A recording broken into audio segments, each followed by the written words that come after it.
Right, good evening, ladies and gentlemen. Welcome to the show, National Housing Party TV. Our leader, John.lawwrence, can't make it tonight. He's off to a police meeting to challenge the police on their poor performance in Oldham. I'm joined by the conversation leader, Paul Rimmer, as usual. Just going to get into some very interesting discussions tonight. Lampedusa Island in Italy has been swamped by hundreds of boats of migrants from Africa. And but yeah, please share this stream all around if you can. We would love to see you in the chat. Give us some messages in the chat, etc. Shout out to Budgie Burger, Serena. Welcome to the show, Paul. How are you?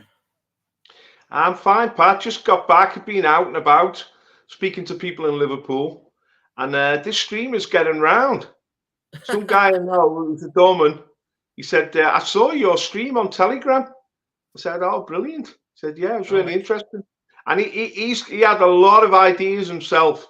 People are a lot more clued up than we give them credit for. What we need, though, is a vehicle to unite people and mobilize them, because we can only win this battle politically. We have to win and compete in elections. Ultimately, that's the end game. That's what a democracy is all about. Yeah, that's right, Paul. And these YouTube figures, what they're displaying, then they're not telling the truth, because, like you say, there's a lot of people seeing our streams, and I bump into people all the time, and they say, "Oh, bloody hell, your videos keep popping up on my YouTube feed." And I think because we're a nationalist channel, that they deliberately try and hide our views to make out we're not getting much attention. They don't put us in the algorithms to help our channels grow. This is why we're streaming on Rumble. So massive shout out to everyone watching on Rumble. We got nearly 300 views on our stream last week on Rumble. So Rumble's where it's happening, guys, for freedom of speech and Christian nationalism. But Europe is under attack. There is an invasion happening before our eyes. And 2 or 3 days ago, we had 8,000 plus migrants from Africa come on dinghies to Lampedusa Island, which is in between Morocco and was it Tunisia and Sicily? Yeah, Sicily. Yeah. And but I'm just going to run through a few things what I know, Paul, and you can interject and just say to me if you got any things to add to it. So it's 8,500 of these migrants have landed on Lampedusa Island, and the population of Lampedusa Island was only 7,000 before this invasion happened. Hang on a second, Pat. On that figure alone, right? Right. This year in Italy, 140,000 migrants have crossed the Mediterranean in 1 year. Yeah. It's the second highest figure. Now, that 8,500 was just over the weekend. It's ongoing. But it's amazing when you see it visually on the TV or on YouTube. It's an armada of boats, which are bought by George Soros and all the NGOs, given to the Africans to come over. This is a globalist invasion of Europe, financed and organized by Soros and his ilk. And their goal is quite simple, Pat, to destroy Europe. Yeah, I mean, these 8,500 migrants who ended up on Lampedusa Island, I don't know if people have seen the videos, but they're just roaming the streets, and the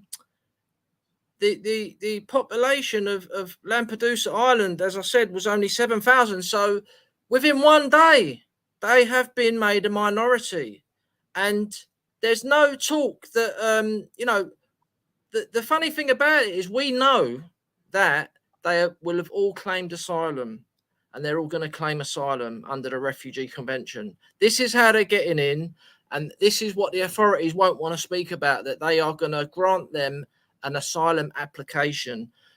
Giorgia Meloni has been a massive letdown for everyone. Everyone is so disappointed with this woman. It's unbelievable. When she got elected, she basically said she was going to stop the boats coming across the Mediterranean, which is invading Italy. Now, she got into power and there was no action. And the funny thing about it is Salvini is also part of the government there. And he is allegedly, well, the funny thing about it, when it all happened, the Northern League party was Salvini's party. Now, the Northern League originally wanted to split Italy into two countries.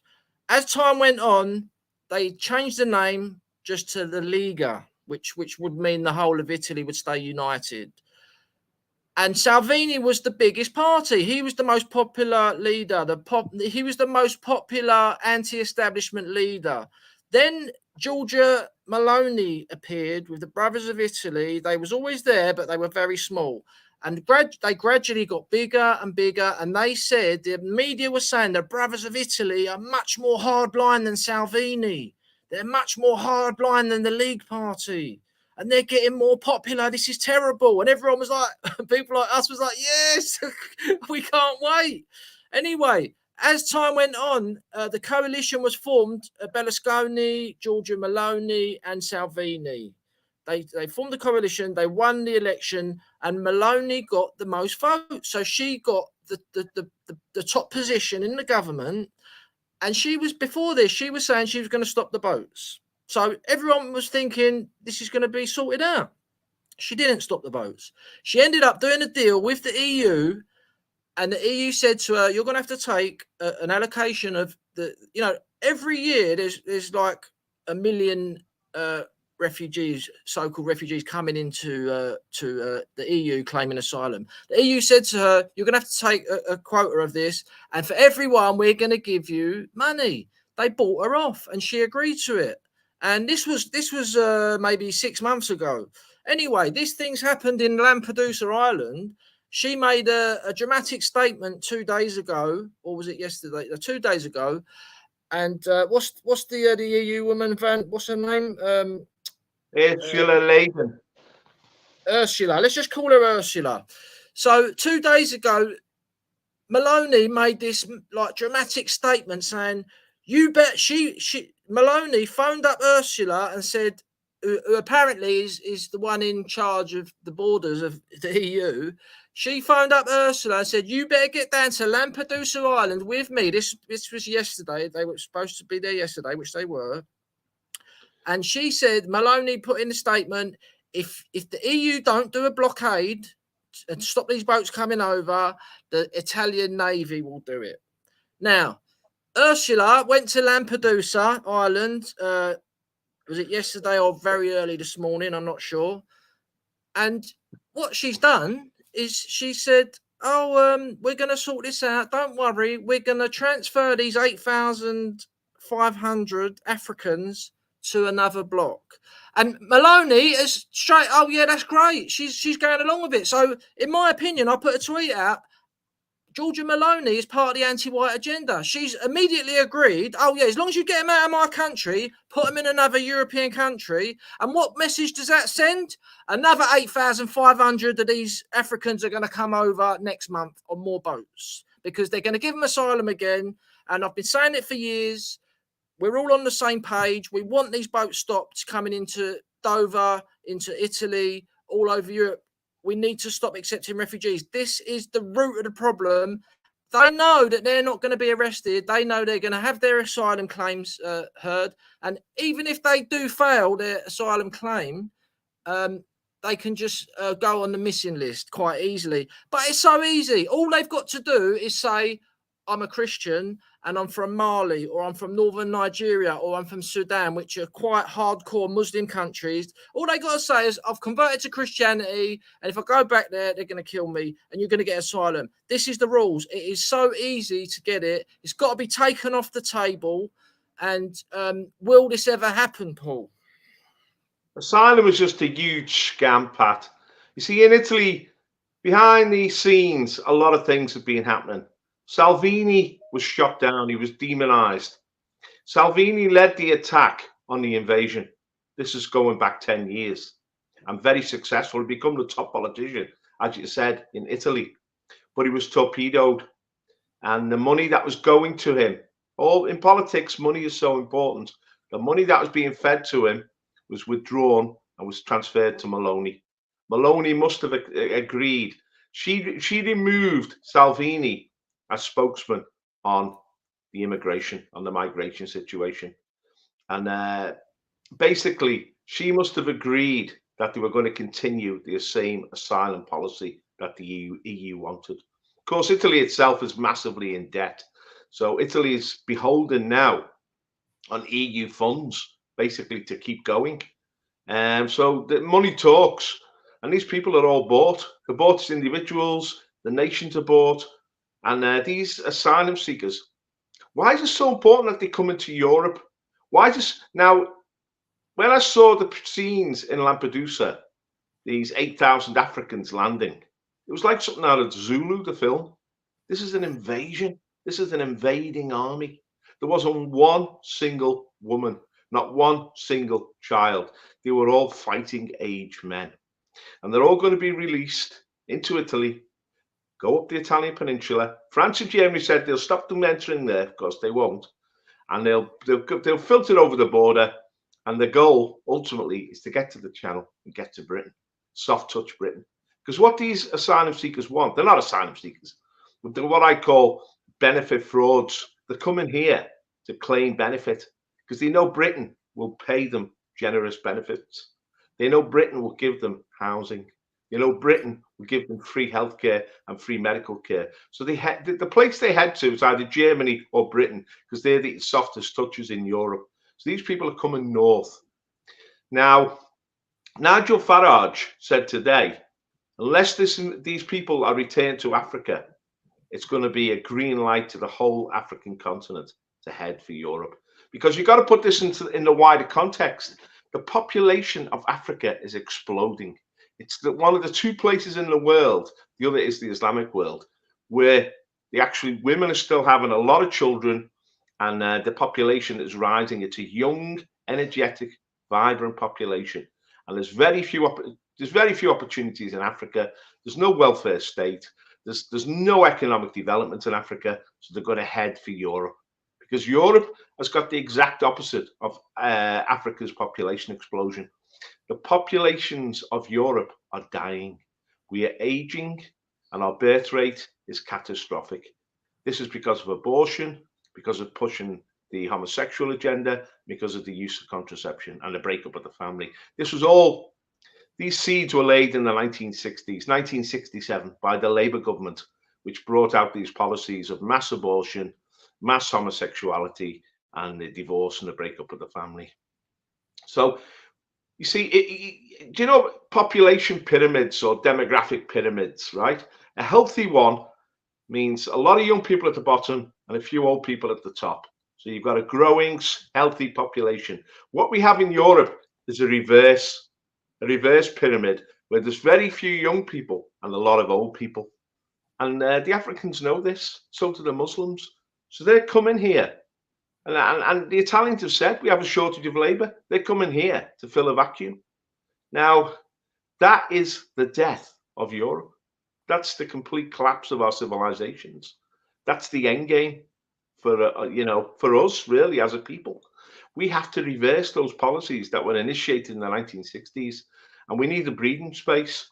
We need to stop all migration. We need to stop all asylum. We need to stop this whole globalist agenda of replacing our population. You see, before the Great Replacement, there was the Great Sterility, making our population sterile. Because I was born in 1962. I was one of the baby boomers. All those who were born in that period up to 1967, we had a healthy population in Britain. I mean, I was looking at some photos today of Liverpool in the 1950s. There's gangs of kids everywhere. We were a child-centered society. Now we have a death policy. We have a culture of death where children, instead of being pro-baby, we kill babies now in abortion clinics. Instead of being pro-life, we are anti-life. And that means the death of our culture and our society. Because as Pope John Paul II said, no nation can survive mass abortion. That quote has struck me ever since I read it on a poster in a church. No nation can survive mass abortion. So this is a consequence of our policies, of our government policies. What we have in Europe, which is a real tragedy, Pat, is that the governments of Europe are not interested in the survival of our nations.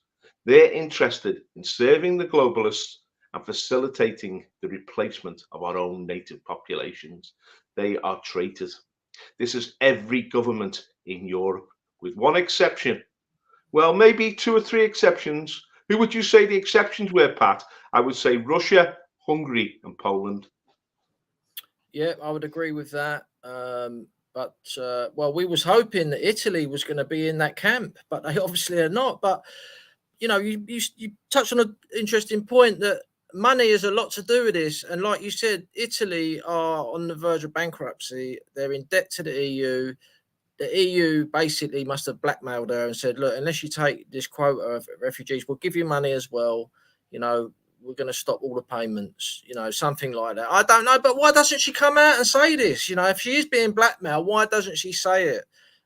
She's turned out to, you know, people have said she's involved with the WEF.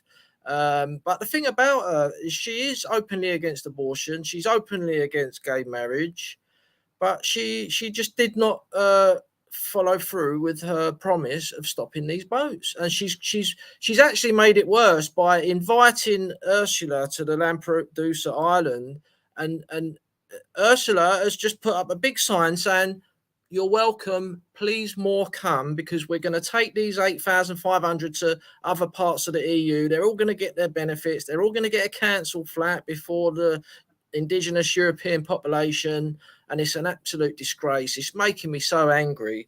And I've got some interesting information here. The Migrant Crisis of 2015, which was sparked by NATO aggression. NATO are the military arm of the anti-white globalist machine. They invaded the Middle East and caused a mass refugee crisis. They basically invaded Europe through Turkey, Serbia, and flooded into Germany, with Merkel just letting them in.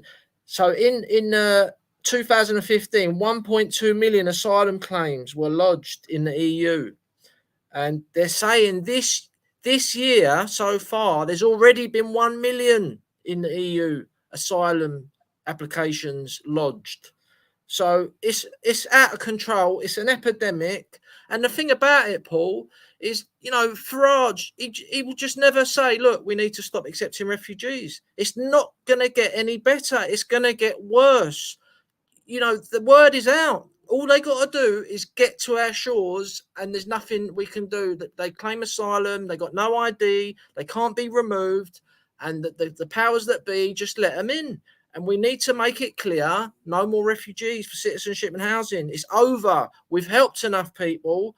And Lampedusa Island is just, I'm hoping this is going to wake up some people. But as I said, people like Farage, Tice, and all these semi-establishment parties like Reclaim and Heritage, they won't come out and say we need to stop accepting refugees. This is why we've got the problem, is because we will just allow anyone who claims they're fleeing persecution to let them into the country. And what they've done is given one individual refugee more rights than a whole nation. It all leads back to World War II. I'm not going to go into that, but that's where it comes from. And people have got to really wake up. We've got to, you know, would you let a stranger into your house with your kids there? You wouldn't. And this is how you got to treat your country. We're being overrun. And these figures are just out of control now. 1 million already in the EU claimed asylum this year. And going back to the abortions and stuff, I mean, I'm sure Craig won't mind me mentioning this, but we've got Craig in the chat. And, you know, he had a horrific experience in the NHS. And you know, he feels that they were trying to kill him, and he's gone public with it. He's speaking out to warn people that NHS are literally trying. They've killed up to 10 million people with abortions, 10 million babies. They're killing the elderly. My dad My dad was killed by him with a midazolam thing. My dad had 3 COVID injections. He caught COVID 2 weeks later after the 3rd injection, went into hospital. They midazolammed him up and he didn't come out. And this is a common story. And so not only are they doing the abortions, they're killing off the elderly as well. And then they're flooding us with... There's a depopulation agenda, Pat, we know that. But getting back to this asylum situation, 2015 you mentioned, Colonel Gaddafi. Colonel Gaddafi said, I control the border and stop this inflow of Africans into Europe. I'm doing you a service. But what he didn't realize, by saying that, he signed his own death warrant.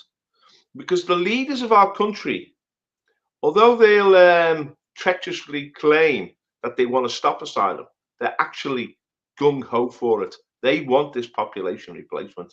They're all part of the Kalergi plan. They've all signed up to it. That's why they get in power. This is the thing with Giorgio Meloni. I doubt if she would have got in power. They stopped Salvini getting power because he would not sign up to the Kalergi plan. I think she must have signed up to it just to have acquired power. Otherwise, he would have stopped it. He would have brought in legal restraints. But of course, Gaddafi was taken out. NATO invaded his country. You talk about Russia moving in to protect the Russian minorities in the Ukraine. And this is called an invasion and illegal and so on. NATO invaded Libya. They murdered Gaddafi. They destroyed his regime. It's still anarchy and civil war in Libya. Libya was a very stable, very prosperous, very successful society. Of course, people sort of thought that Gaddafi was a dictator and a loon, but he was part of their culture. And he was very successful at running that country. It was a very prosperous country and it was doing well. NATO went in there and blew it to pieces. And it's into that anarchy that these Africans are now arriving. And also the Arab Spring again, which was promoted by the CIA and all these color revolutions. This was about destabilizing the Muslim world. But the problem is, these areas like Black Africa and the Muslim world have a huge youthful population, which I mentioned earlier. Their populations are exploding. And by destabilizing them, they then start to bring them over to Europe. And of course, they're going to come here because we make our welfare state available to them. All the money that we paid in through our lives in national insurance is suddenly given to Africans and to people from the Arab world or Southern Asia or whatever. And so, you know, it'd be ridiculous not to come here. In their countries, life is harsh. The average wage is minimal. I mean, $10 a week, something in some of these places. They live from hand to mouth. They have large populations. They live in poverty. And they're being told that if they get to Europe, they can leech off our welfare state for the rest of their lives. This is our money. This is the mass theft of our money. Now, the churches and the governments, they talk about social justice and racial justice and so on. But this is breaking one of the commandments, 10 commandments. Thou shalt not steal. They are stealing our money and giving it to other people. And this, of course, is encouraging this anarchy. You see, the state has 2 functions in every society. If a nation is going to continue, the state must do 2 things. First of all, it must defend the realm. It must secure the border. If there's no border and no security, then it's just total anarchy. People can just come in. It's like, as you say, it's like having no front door on your house. People can just come in, they take what they want from your fridge and sleep in your bed and whatever. It's crazy. Now, in America, we've seen the collapse of the southern border there. Biden has brought in, so far, in just 3 years as this phony president, he's brought in 7 million migrants from Central and South America.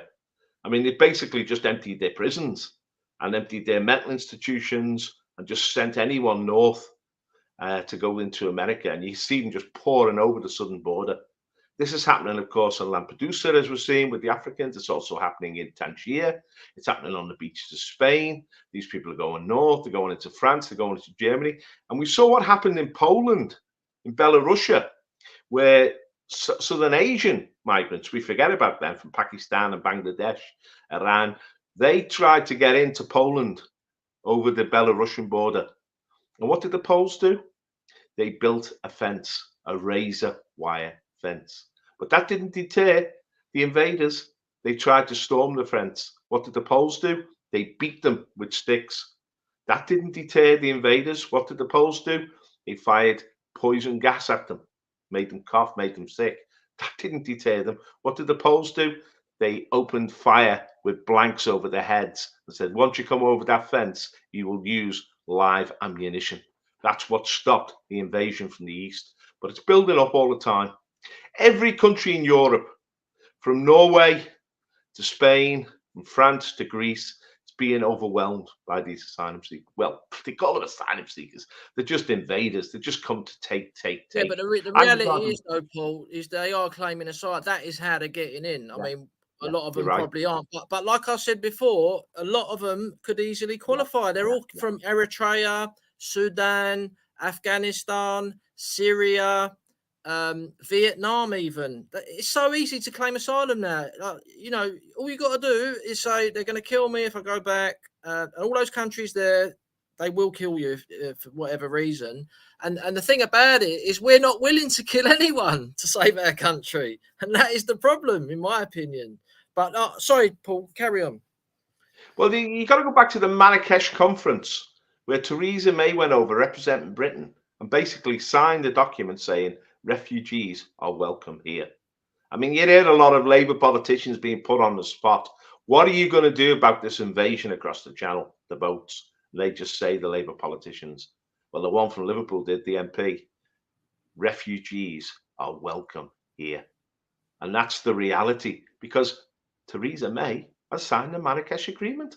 We are in the 1951 UN Convention on Refugees, which allows them to cross borders. We're in the European Court of Human Rights, which gives them the right to cross borders and enter our country.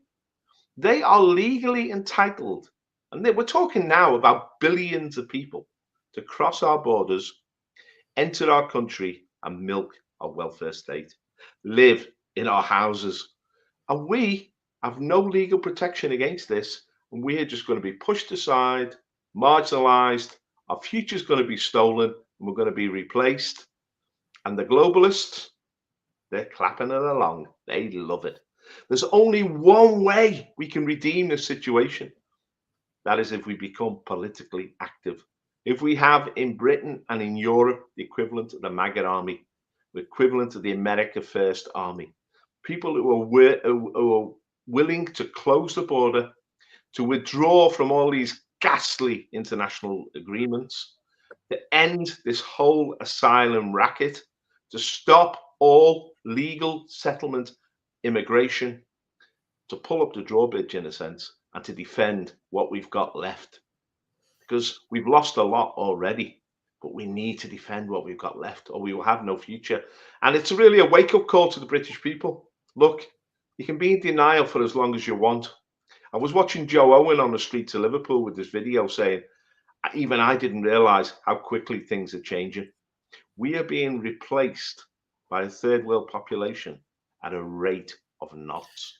City after city is now becoming minority British. How are we going to redeem the situation, Pat?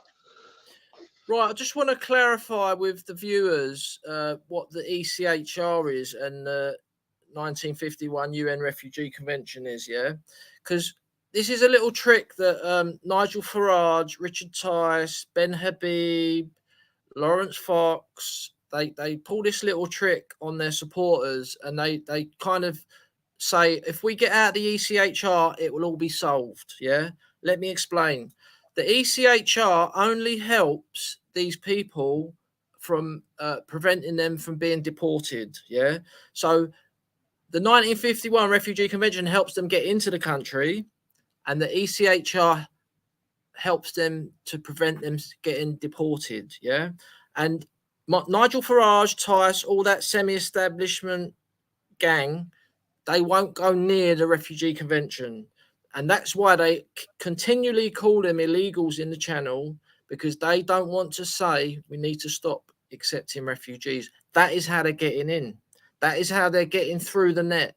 And the reason Farage, Tice, Ben Habib, GB News, the reason they will never say we got to stop accepting refugees for citizenship and housing, the reason they will never say it is because they will be called anti-Semitic. Why will they be called anti-Semitic? Because they will be accused of killing large.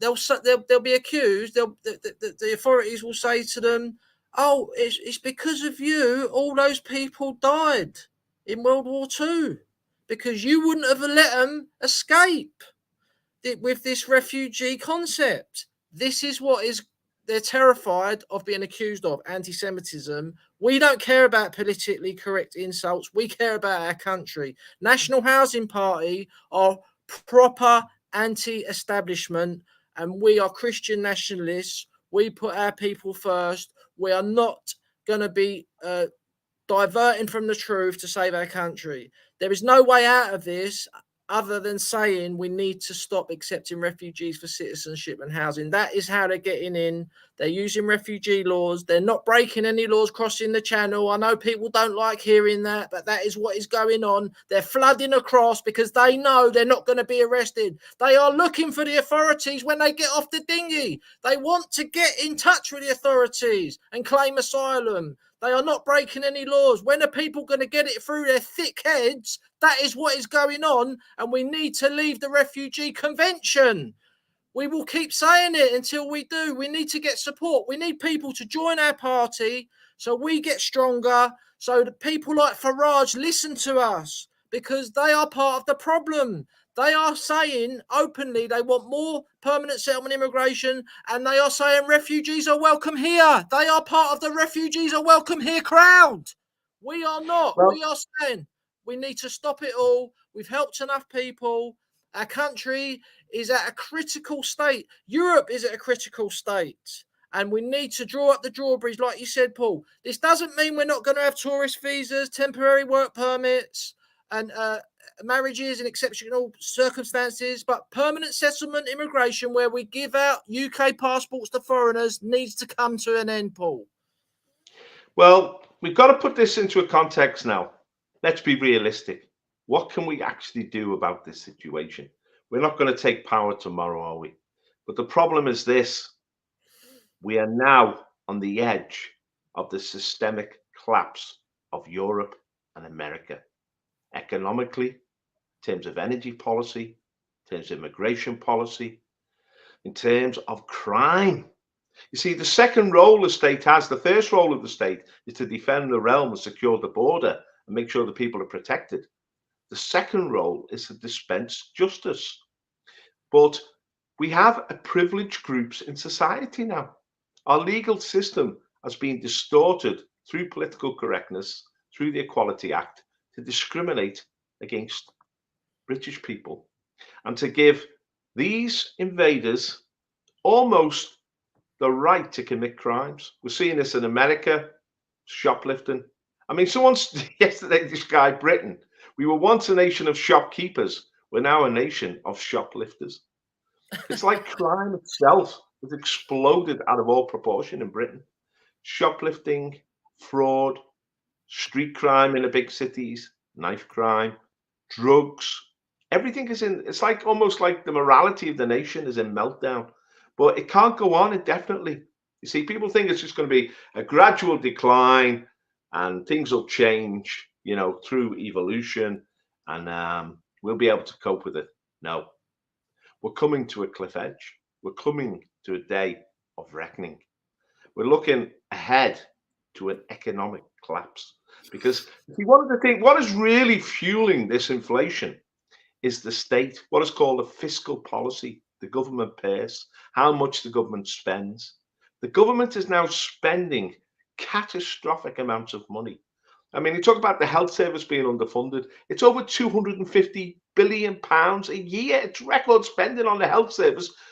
But we're having now to provide health for 20 million migrants since the mid-1990s. They're in the front of the queue in the health service. Now they're talking about the benefits being cut, But benefits have exploded. 80% of all migrants stay on benefits for life.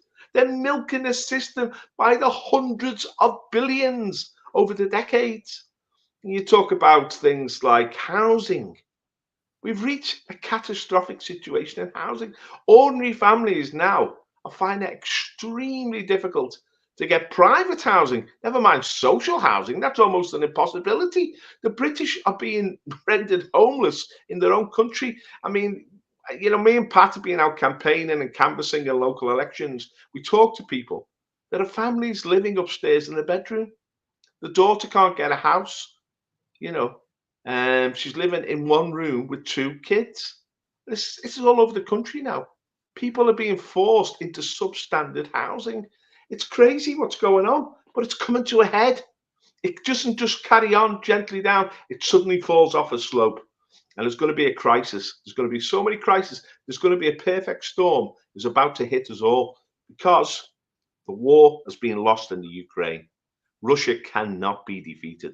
And Biden and Boris Johnson, that clown, they've spent hundreds of billions on defeating Russia in the hope that they could get access to Russia's natural wealth, which is worth trillions, and that could pull them out of the economic crisis. They're not going to get that. In Germany, the economy is in collapse. There's a rise of an alternative force in Germany, the Alternative for Deutschland, a new political party which is challenging this consensus of the Kalergi plan, the replacement of the Germans. We've got to support these people. In France, we've got National Rally, we've got Marine Le Pen. She is pulling Macron to pieces. There's an open rebellion now in France, and it's just bubbling up constantly. We see it on the media. In Italy, we're supposed to have a nationalist government. Salvini has been speaking out the past few days. He's saying it's not good enough. We must return these boats. We can't go on with this policy. We see in Spain, they can't form a government now in Spain. Vox has become the bloc there. We see, like, they want to overthrow Orban in Hungary because he's resisting their agenda. He won't allow the immigrants. He won't allow these migrants in. Poland is the same. And so in country after country across Europe, this crisis point is being reached. And this is going to be a big turn. Everything's going to turn. Everything's been going their way, the globalist way. They've been disempowering us. They've been replacing us. But it's going to lead to catastrophe. And it's from that catastrophe that we have to build a new society. We, the British, must reassert ourselves. That's why it's so important that we form our battalions, that people become members of the National Housing Party, and that we have a group, a hardcore political group that can redeem and save this land. And that's what we're there for. We're there to protect our heritage, our glorious heritage, which goes back thousands of years. There's no heritage like the British heritage. You know, our music, our poetry, our military leaders, our politicians.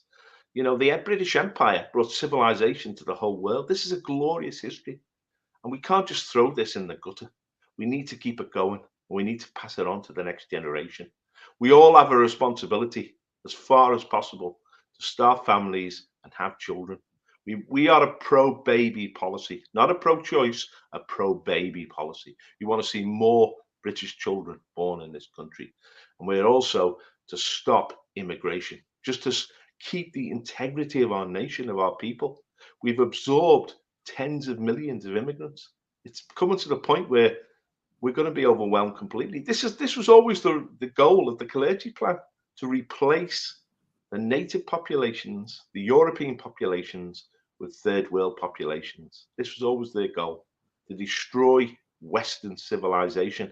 Elon Musk put up a tweet yesterday and said that George Soros and his ilk, let's remember, George Soros is part of that body of people, the globalists. George Soros wants to destroy Western civilization. Western civilization is the greatest force the world has ever seen, in every realm, in government, in music, you know, in just human rights and democracy. It's been the force for good in human history. We need to advance Western civilization. But it means we're going to have to toughen up, guys. It means we're going to have to have backbone. It means we're going to have to stand up for what is right. And this is why we are a Christian party, because the Bible is adamant about this. the 10 Commandments. Thou shalt not steal. Thou shalt not murder. Form families, respect the law. Because if the government doesn't enforce law and order, we live in a nation of chaos and crime. And this is what we're reaching in. We're going to a country now with no borders, with no justice, with a failing economy, huge debt, which is going to really impede us in the future. And we're coming into this perfect storm with the war. And out of this milieu, out of this moment of crisis, we, the British people, must reassert ourselves again and take control of our nation again. Pat?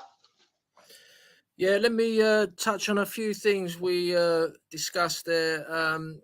So the shoplifting epidemic is out of control. The local shops near me, Sainsbury's and Marks and Spencer's, there's people walking into these shops every day and just picking up shelves full of stuff and walking out because they know that if it's under £100 worth, they're not going to be. The police are not even going to be called. The police are not even going to come. So our society is breaking down on all fronts: the borders, the law and order system, morality. They've destroyed our churches and they've infested the churches with Satanists, and Christianity was the cornerstone of our society for years. That is why we were such a powerful nation. But the thing what makes me so angry about this whole situation is we're the National Housing Party and we have been into politics for a long time. Paul Rimmer has been into anti-establishment, anti-immigration politics for years. I've been in it since 2012, and I remember the run-up to the referendum with UKIP and Nigel Farage. And I was telling people that UKIP's manifesto clearly said that they will still respect the 1951 UN Refugee Convention. Now, Farage just won't speak about it. And this is why we've got the crisis at Dover. This is why we've got the crisis in Italy, because of this convention. And these people won't speak about it. So leading up to the 2016 referendum, we got Brexit. And UKIP had immense power. They had hundreds and hundreds of council seats up and down the country in their hands. Everybody thought we were going to get Brexit, and it didn't happen. They were trying to reverse it. So a massive rallying call went out to make sure Brexit was enacted.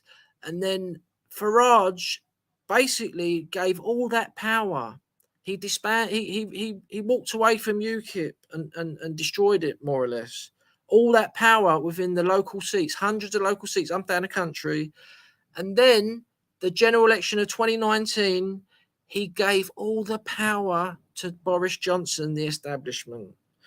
Nigel Farage was happy to put faith back into the establishment. And now we've got no council seats anywhere in the country, even UKIP or Reform. There's none anywhere in the country. Richard Tice thinks that he's going to get some sort of election victory at the next general election. And he said he's going to stand in every general election seat. Yeah. And he's not going to win any of them. The reason he's not going to win any of them is because Reform UK don't hold any local seats anywhere. People are not used to voting for Reform, so they're not going to get any MPs elected. You have to get people into the habit of voting for a party or a person, and they have not got any council seats elected, right? So my point is Farage had the power and he gave it back to the establishment. And look at the mess we're in now. We're miles away, but we're not going to give up. We're not going to give up. This is why we formed the National Housing Party. We say no more permanent settlement immigration. UKIP won't say that. Reform won't say that. Heritage won't say that. Reclaim won't say that. And eventually, we will get enough members to be heard. And we need people watching this stream now to go to our website, nationalhousingparty.uk, and click on the join button. £22 for waged. If you're unwaged, it's £11. Come and join us. Even better, standing local elections for us. I'm campaigning every week, knocking on doors, and it is so easy to get votes. You won't believe how easy it is. I get a few no's, but the majority are saying yes. Paul Rimmer's going to stand. John.lawwrence has stood 3 times. We've got Tracy Wiseman standing in Leicester. We've got one coming up in the Wirral. We're targeting a ward in the Wirral. Callum Leet in South Gloucestershire. Fantastic result for his first time, 228 votes.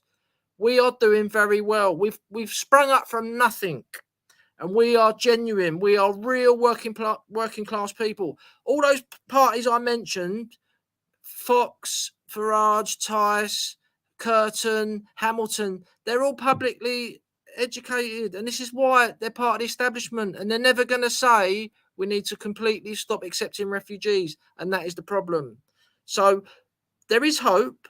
Things are changing. In the next 3 years, I predict an earthquake is going to happen in this country politically. It's already happening in Italy.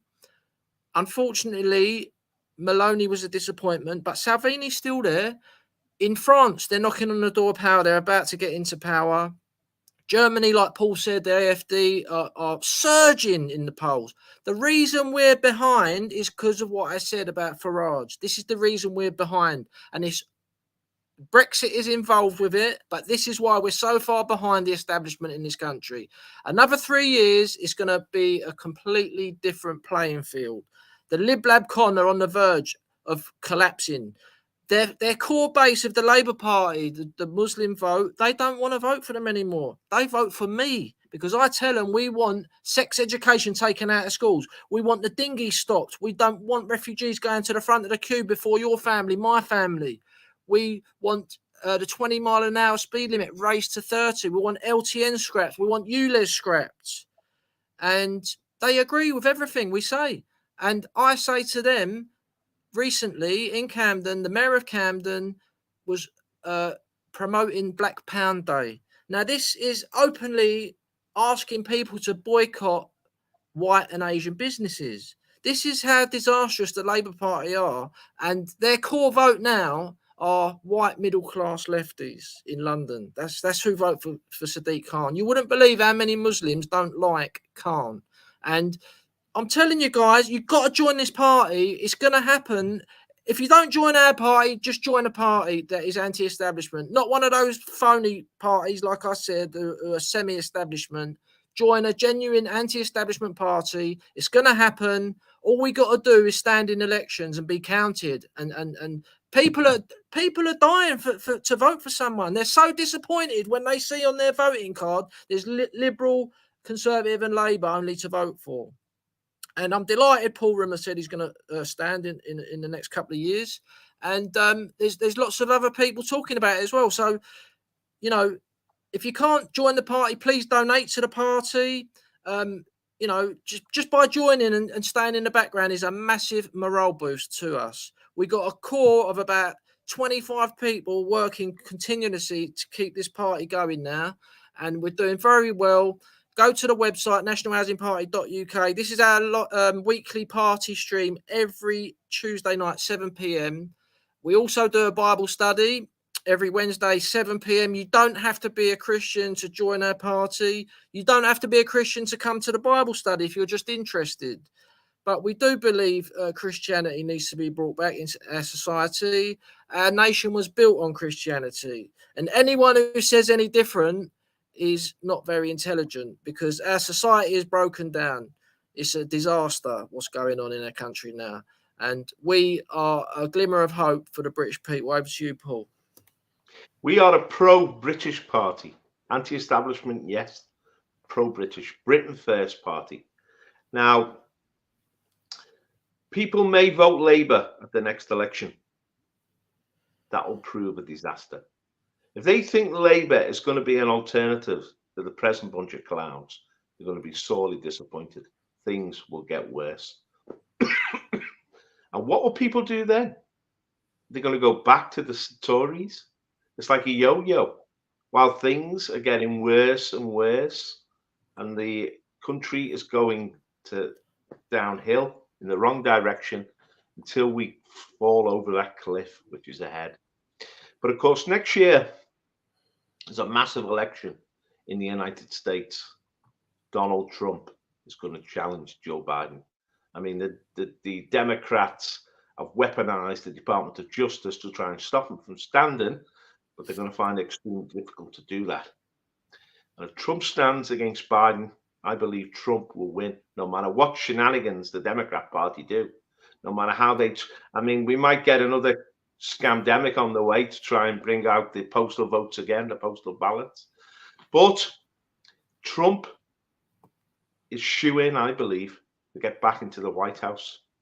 And what a dramatic event that will be. That will be a change in the leadership of the free world. And Trump is going to want allies. Allies in Britain, allies on the European continent, allies across the world. And we need to have a party in this country that responds to the call. Just as Trump wants to put America first, and he has the Make America Great Again movement behind him, we need a movement in this country to put Britain first. To make UK Britain first. Again. UK, yeah, Britain, Northern Ireland, the Northern Irish. We're a unionist party because we don't believe in divisiveness, separating the peoples of these islands. We don't believe in sectarianism. We believe that we are one people, one blood, one history. And that throughout our history, we have mixed. In the 19th century, we had the Industrial Revolution. Liverpool alone went from 80,000 people to 800,000 people. And where did those people come from? They came from Ireland, they came from Wales, they came from Scotland, they came from all over England. We mixed together in the big cities. It happened in Manchester, it happened in Birmingham, it happened in London, it happened in Newcastle, it happened in Glasgow. I mean, people tried to divide us on religious lines, Catholic against Protestant. They tried to divide us as if we were different nations, but ultimately we are the same people. And I embody that myself. I've got Welsh grandparents, I've got Irish grandparents, I've got Scottish grandparents, I've got English grandparents. And this is nothing unusual, especially in the western part of Britain, but even in all the big cities, Birmingham, London, we intermarry, we continue to intermarry. I mean, the history of the British Isles is that the peoples of these islands have gone round from Scotland to Ireland to Wales to England and back again for thousands of years since the end of the Ice Age. It's like a washing machine just continually spins round. Now, people talk about nations as if these borders between England and Scotland are real, as if, you know, the constitutions are totally different. We had the Act of Settlement, we had the Bill of Rights, the end of the 17th century, the Glorious Revolution. We had the Act of Union of 1707, which brought us all together.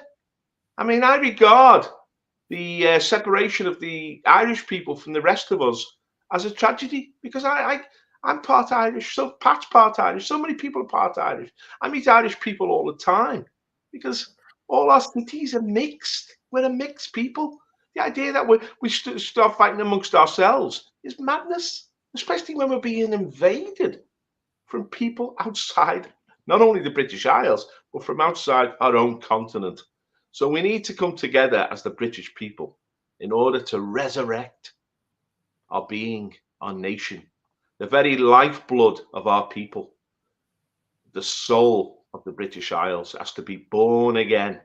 Britain, Ireland, all of the islands, the Isle of Man, the Isle of Wight, the Channel Isles. We must be born again of the Spirit. As Pat said, we're a Christian party.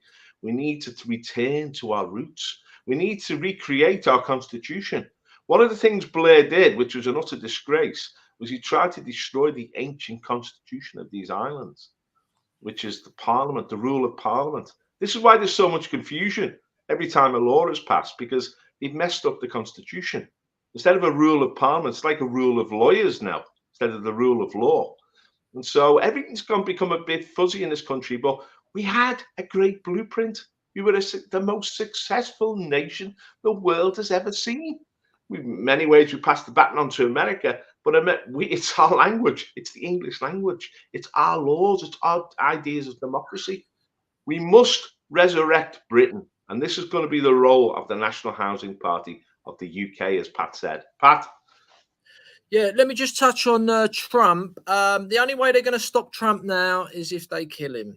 And I don't think they're going to risk that one because it could spark the second American Revolution.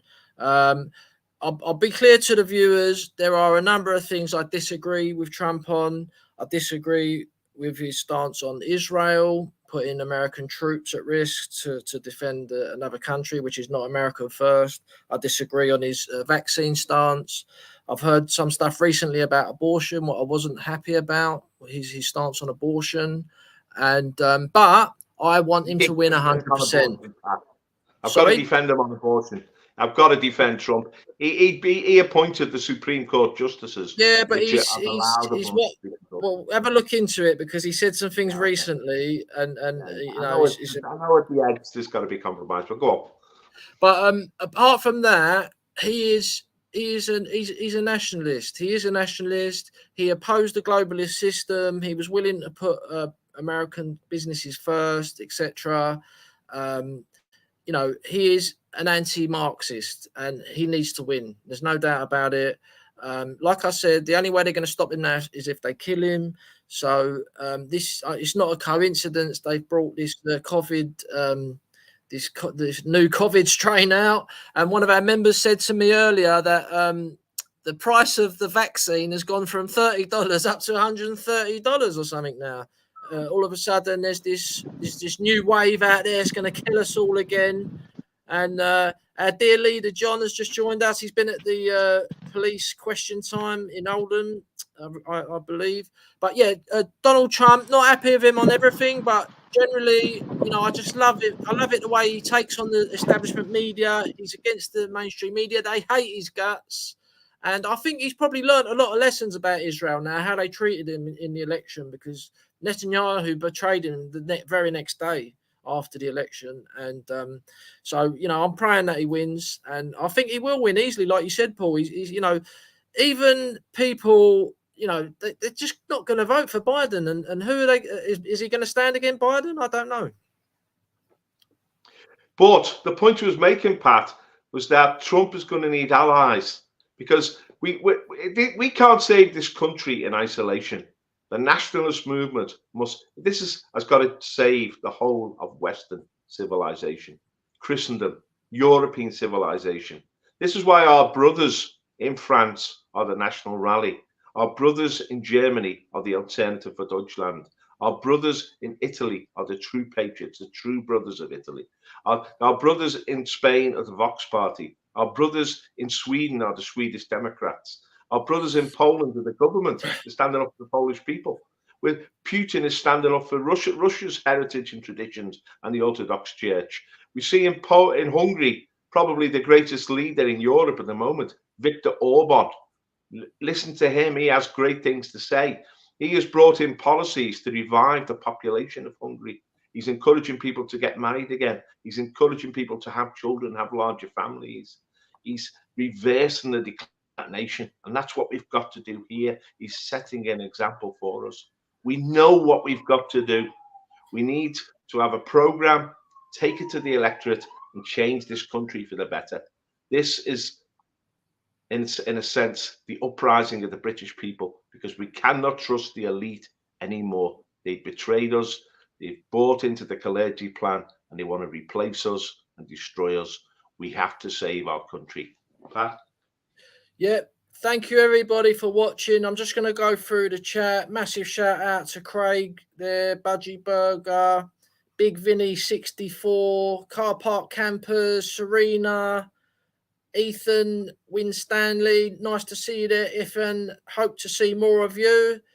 Ugly Truth. Hello there. Who else we got there? Irish Rose. Lovely to see you there, Rose. Lovely Irish supporter there. Heathen, it's nice to see you there. Callum, our very own Callum Lee, nice to see you, Callum. Stephen Muldoon. Who else we got there? So yeah, just another reminder. Tinfoil Hatter, nice to see you there. Budgie Burger, I think I said your name already. Peter Smith, hello Peter. Humble Crier. Hatchet Harry, nice to see you. Just a reminder that, you know, we can't change things on our own. We need help. You know, Paul Rimmer is doing immense work for the party. I'm trying my best. Our dear leader, John.lawwrence, has been brave enough to step up and lead this vehicle. We're trying to create a friendly, welcoming vehicle, not too edgy, so that people are not scared to stand in elections for us and things like that. We need to be sensible. We're not going to be have like too unrealistic policies. So please come and contact us. If you can't, just support us on social media, the live streams, Twitter, Facebook, Gab, Rumble, Telegram. We're on all the platforms. Just look out for National Housing Party United Kingdom.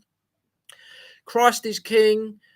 Jesus Christ built this nation. Our flag is 3 Christian crosses. Don't ever forget that. What anyone says to you, this nation is a Christian nation. This is why we got a policy to have no more foreign religious buildings built in this country, because we've got enough of them already, and we're trying to protect the traditions and the culture of our Christian nation. So please get involved. Come and help us. We're not breaking any laws. It's all legit. It's really fun to get involved. We've got a nice little branch forming in Merseyside, which Paul Rimmer's well involved with. We've got a branch forming in Leicester. We've got Oldham. We've got London. We've got South Gloucestershire.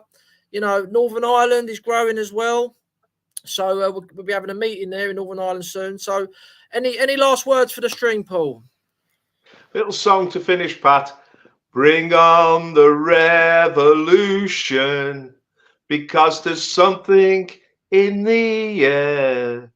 We've got to get together sooner or later, because the revolution's here, and you know it's right.